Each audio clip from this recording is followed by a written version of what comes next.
the thing that is wrong with the formation of our foreign policy.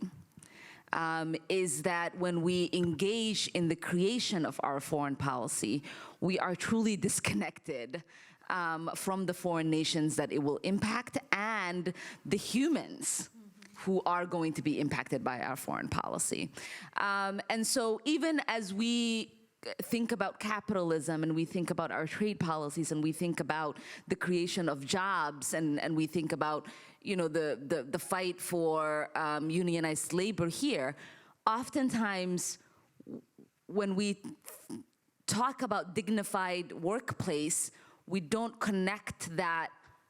to be something that someone else deserves in another country. And so when you're thinking about Mexico or Honduras or El Salvador or any of these countries that we might ship our jobs to and have a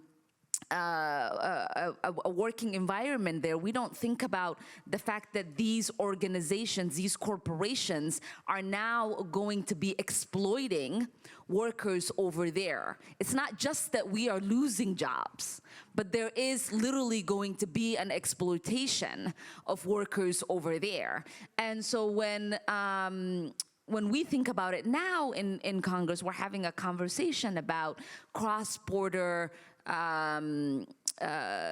negotiations happening for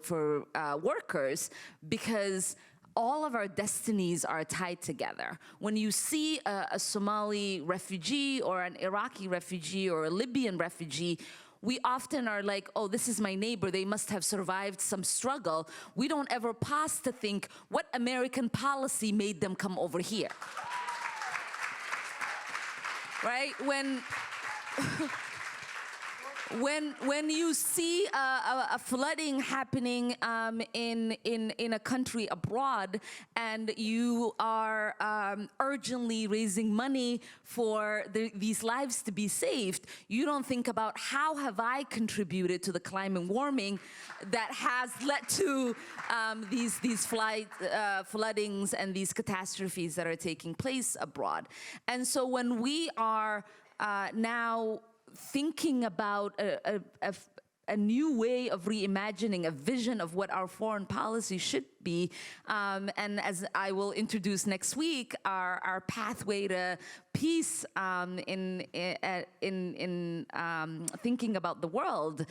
it is important for us to have these connections between what sanctions could mean for the destruction of lives abroad, what human rights conditionalities could mean as we think about people who are using the weapons that are created in this country to take the lives of innocent children and women and men abroad, to really think about what it means for us to use some of the money that we decide should be going into militarizing our government, to using it for the prospect of peace around the world. And so there is so much that is possible if we stopped using the muscle memory that has become the norm in the ways that we formulate our policies.